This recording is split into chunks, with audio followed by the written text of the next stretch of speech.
Hello everyone, welcome to the class.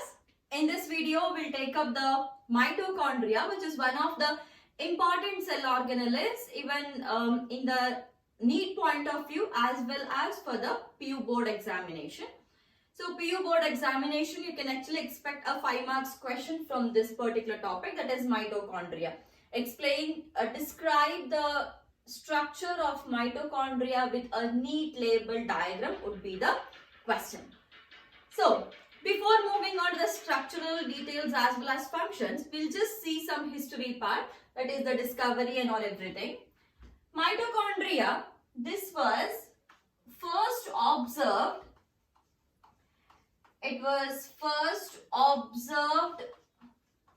by a person called as Kolliker in the year 1850. This was first observed by a person named Kolliker in the year 1850. However, it was named as mitochondria. It was named as mitochondria by a scientist named as Benda in the year 1897. Benda, the complete name is C. Benda. So, it was first observed by Kolliker in the year 1850 and was named as mitochondria by C. Benda in the year 1897. These are the two important names you are supposed to remember in case of mitochondria. But however, apart from mitochondria, there are some other names which were actually used previously for the mitochondria. And those names were, one is phyla and another one is the bioplast. Phyla and the bioplast are the two names which were previously used for the mitochondria. So after the phyla and bioplast, we got the term mitochondria, which was named by C. Benda. However, this mitochondria is famously called as powerhouse of the cell. Everyone knows it, I guess. It is called as powerhouse of cell. Why is it called as powerhouse of the cell? That is because it is involved in the synthesis of energy. That is in the synthesis of ATP. Hence, it is called as powerhouse of the cell. Then, see the structure of the mitochondria, which is a very important question, a 5 marks question. So I will draw a very neat label diagram of the mitochondria. The same diagram should be drawn in the exam also. Okay. The shape of the mitochondria is usually cylindrical. The structure which we are drawing here is a cylindrical structure. So the shape is cylindrical. Shape is cylindrical with a diameter of 0.2 to 1.0 micrometers and length up to 1.0 to 4.1 micrometer. So the structure which we are drawing now will be having a cylindrical shape. However, these measurements, you have to remember the measurements. The structure which we are drawing will be of the cylindrical shape. Coming to the structure of the mitochondria.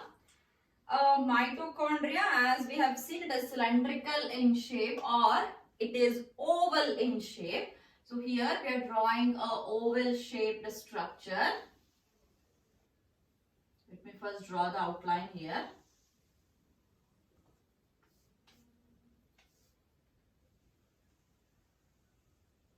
Okay, so this is a oval or cylindrical shaped structure which has got two membranes. The one which I have drawn here is the outer membrane. So we will first label them. This is the outer membrane. Then we have one more membrane, that is the inner membrane. However, the outer membrane is continuous and smooth without any obstructions. But the inner membrane is not continuous. The inner membrane is folded into the structures called as cristae. The inner membrane is folded like this. So this is the inner membrane which is getting folded, and these foldings are called as crista.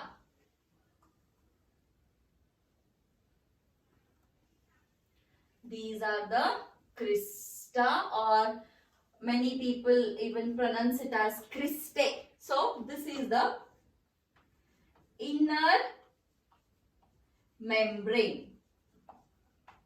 Inner membrane, and these foldings are called as cristae.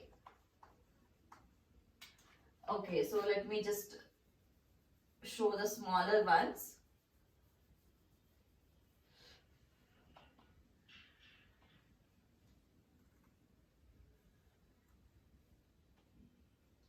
Okay, so this structure will be quite easy actually. And this is all the matrix which is being present inside. So here it is all filled with the matrix. Okay. So now outer membrane, inner membrane. In between the outer membrane and inner membrane, there is a empty space present here. And this space is called as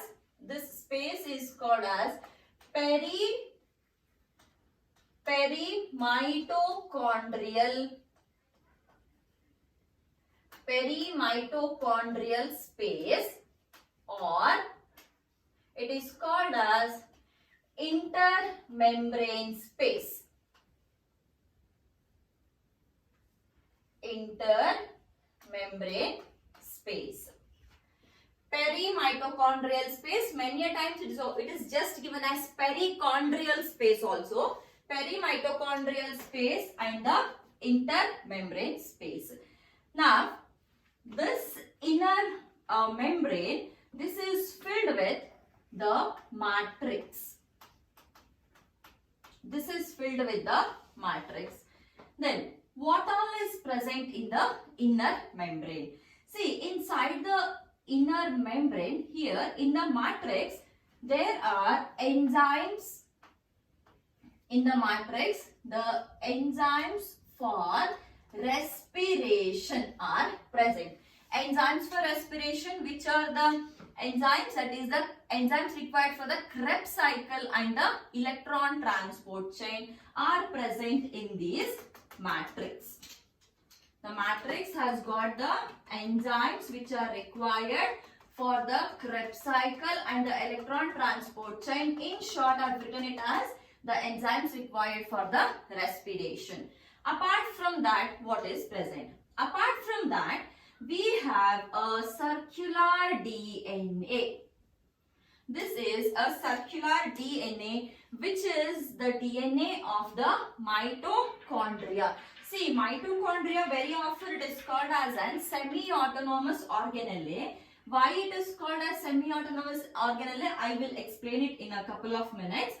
So this is a circular DNA. Apart from the circular DNA, there are also present some structures, that is ribosomes. These are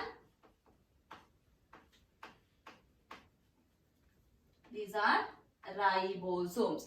And what type of ribosomes are these? We know there are two types of ribosomes, that is 70S and 80S type of ribosomes. The ribosomes which are present in the mitochondria are of 70S. 70S type of ribosomes. Then on the outer membrane, okay, on the outer membrane, there are some proteins present all over the outer membrane. I am just writing one or two here. All over the outer membrane, there are some proteins which are called as porins. Porins are the proteins which are present on the outer membrane. However, there are less number of proteins present on the outer membrane as compared to the inner membrane. On the inner membrane, there are more proteins because because enzymes are nothing but the proteins only, and since there are many number of enzymes present in the matrix of the mitochondria or inner membrane of the mitochondria which are required for the respiration, hence definitely like inner membrane will be having more enzymes and outer membrane naturally will be having less enzymes compared to or less proteins compared to the inner membrane. Then another important thing which you have to know about the structure of the mitochondria is, see, here we have two membranes, that is fine. Again, every single membrane is again a double membrane. This is also a double membrane, this is also a double membrane. So every single membrane is a double membrane. Then coming to one important particle which is present in the mitochondria is on the inner membrane. Okay, here on the inner membrane we have some particles like this. These are some particles all through the inner membrane, all over the inner membrane. These are the particles which are present. What are these particles? I am just enlarging this portion here now. Okay, I am enlarging this portion. If you enlarge it, you can see the inner membrane first. And I have told every membrane, outer or inner, both are double layer. So here, since we have drawn a small one, so I have just drawn it as a single layer. So now this is a double layer. This is the inner membrane only. I have not drawn the outer membrane. Now in the inner membrane we are supposed to draw these particles. How are these particles present? These particles are present like this.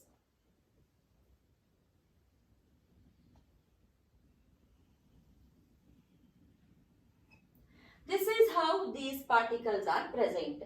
So let me just complete it. Okay. Now this is the inner membrane. This is inner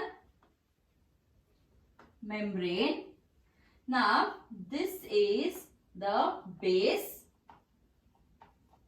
This is the stalk and this is the head.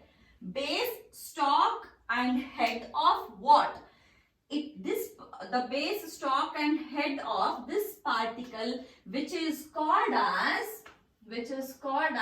F0 F1 particle. Very important particle, guys. There are many questions which are being asked on this. And this F0 F1 particle is also called as Rackus particle. Rackus particle.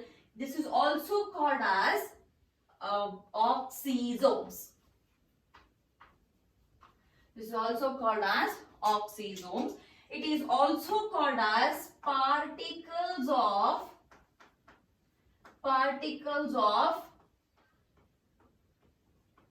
Fernandez. Particles of Fernandez.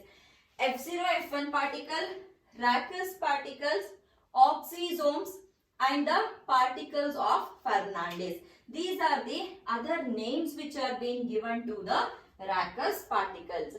See, the head of the Rackus particles is also called as ATP synthetase. It is also called as the enzyme ATP synthetase. And remember, see, we have written it as F0 F1 particle, right? Which is F0 and which is F1? See, this is F0, base is F0, head is the F1 particle. We have one more structure here which is a stalk. Usually the stalk is called as F5, F6 particle. Okay, F0, F5, F6 and F1. But however, in your NCERT, only F0, F1 is mentioned. Just remember that the stalk is also called as F5 and F6 particle. Then one more thing for the NEET, from the NEET point of view, what you have to remember here is the DNA, which is a circular DNA, this is having more GC content. Since it is having more GC content, so this has usually, this gets denatured only at a very higher temperatures. It is difficult to denature the DNA of the mitochondria. And since it has got its own DNA and own ribosomes, it can easily inherit, isn't it? The inheritance is on its own, as well as the protein synthesis is also on its own. Hence, we also call it as semi-autonomous. Semi-autonomous organelle. Semi-autonomous. Autonomous is, it is independent because it can inherit on its own, as well as it can usually synthesize its own proteins. Hence, we call it as autonomous. Why it is not completely autonomous? Why semi-autonomous? Because though it is producing its own proteins and though it is capable of inheritance, but still it is under the control of the cell. Hence, it is not completely independent. So, we are calling it as semi-autonomous organelle. These mitochondria will also divide. However, the division of mitochondria is by the process of fission. We know what is a binary fission process, right? So, exactly in the process of the binary, exactly how a bacteria divides by binary fission process, similar fission process is used for the division of the mitochondria also. So, this is about the structure of the mitochondria. Remember, the namings as well as these Rackus particles is also very, very important, guys. Okay. So, this is about the structure of the mitochondria. Moving on to the functions. We know the functions. The main functions are, the first one is it produces the proteins which are required for respiration. We had already written it for the respiration. That is especially the Krebs cycle and the electron transport chain. And the next important function is, we have already written it here, powerhouse of the cell. That is, it helps in the synthesis of energy or in the synthesis of ATP. Apart from these two important functions, there are some other minor functions also, and those functions are, one is a lipid synthesis. Remember, the first function is it provides the enzymes for the respiration, that is for the Krebs cycle and the electron transport chain, and the second one, it is the synthesis of the energy in the form of ATP. These two are the major functions. Apart from these two, the minor functions are, one is a lipid synthesis and another one is the elongation of fatty acids. Lipid synthesis and elongation of the fatty acids are the two minor functions of the mitochondria. So, this is all about the mitochondria. In the next class, we will take up the next organelle, that is the plastids, and more specifically the chloroplast. Thank you.